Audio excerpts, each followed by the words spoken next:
श्री गुरु नानक देव जी के प्रकाश पुरब में समर्पित सर्वत संगतां नूं लख लख बधाइयां जी। नगर कीर्तन विच चलो परम सत्कारयोग गुरु प्यारी साध संगत जीओ, रोजाना शहर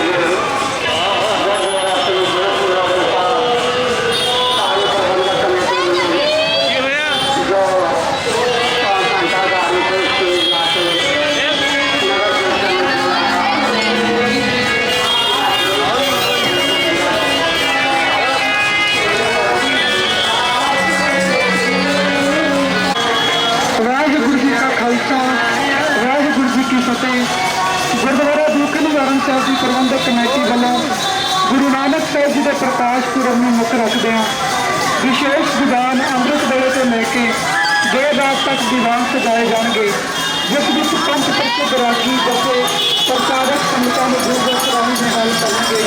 वाहिगुरू जी का खालसा,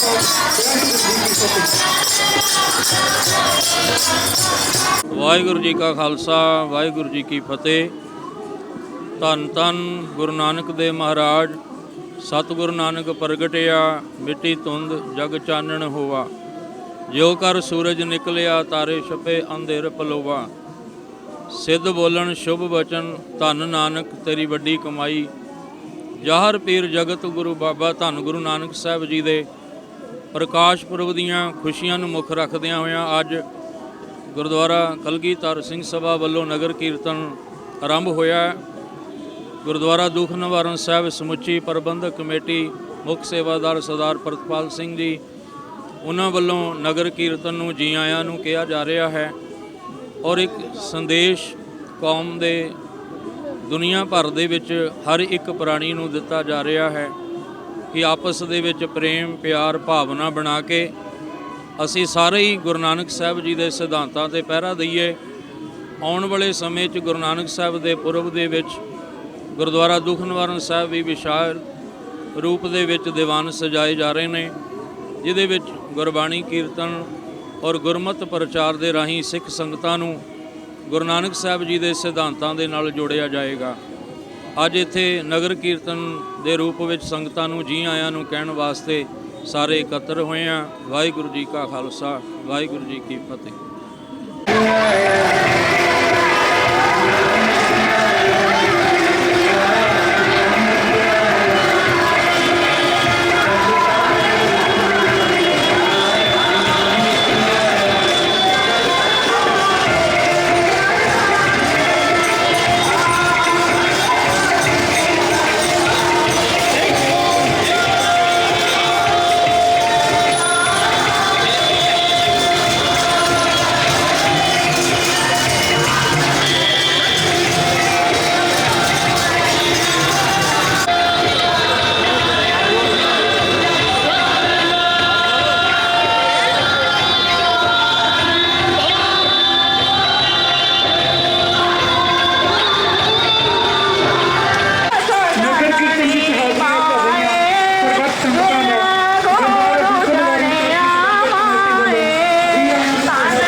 ਵੇਲੇ ਤੋਂ ਲੈ ਕੇ ਦੇਰ ਰਾਤ ਤੱਕ ਸਜਾਏ ਜਾਣਗੇ, ਜਿਸ ਵਿੱਚ ਪੰਜ ਪ੍ਰਸਿੱਧ ਰਾਗੀ ਜੱਥੀ ਅਤੇ ਪ੍ਰਚਾਰਕ ਗੁਰੂ ਦਾ ਸਵਾਈ ਨਿਹਾਲ ਕਰਨਗੇ। ਧੰਨ ਧੰਨ ਗੁਰੂ ਤੇਗ ਬਹਾਦਰ ਸਾਹਿਬ ਜੀ ਦੇ ਸ਼ਹੀਦੀ ਗੁਰਪੁਰਬ ਨੂੰ ਸਮਰਪਿਤ ਨਗਰ ਕੀਰਤਨ ਗੁਰਦੁਆਰਾ ਦੁੱਖ ਨਿਵਾਰਨ ਸਾਹਿਬ ਜੀ ਦੇ 19 ਤਰੀਕ ਨੂੰ ਕੱਢਿਆ ਜਾਵੇਗਾ। ਵਾਹਿਗੁਰੂ ਜੀ ਕਾ ਖਾਲਸਾ, ਵਾਹਿਗੁਰੂ ਜੀ ਕੀ ਫਤਿਹ।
ਕਮੇਟੀ ਵੱਲੋਂ ਜੀ ਆਇਆਂ ਨੂੰ ਕਿਹਾ ਜਾਂਦਾ ਹੈ। ਵਾਹਿਗੁਰੂ ਜੀ ਕਾ ਖਾਲਸਾ, ਵਾਹਿਗੁਰੂ ਜੀ ਕੀ ਫਤਿਹ।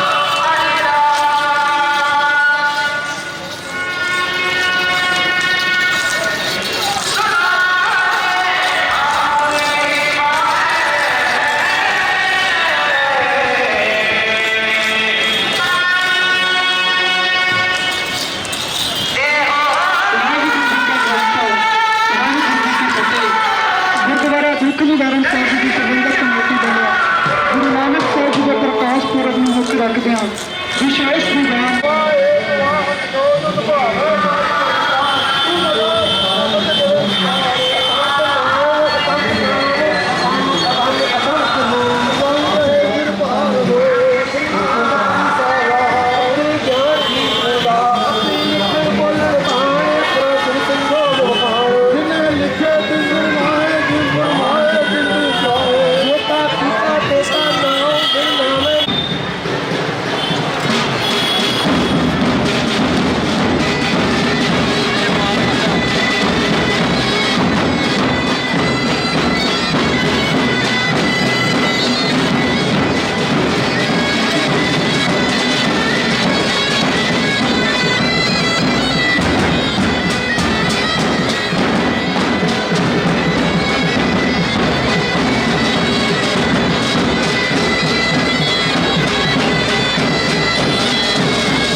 ਪ੍ਰਕਾਸ਼ ਦਿਵਸ ਸਾਰੇ ਸੰਸਾਰ ਵਿੱਚ ਬੜੀ ਸ਼ਰਧਾ ਤੇ ਸਤਿਕਾਰ ਨਾਲ ਮਨਾਇਆ ਜਾ ਰਿਹਾ।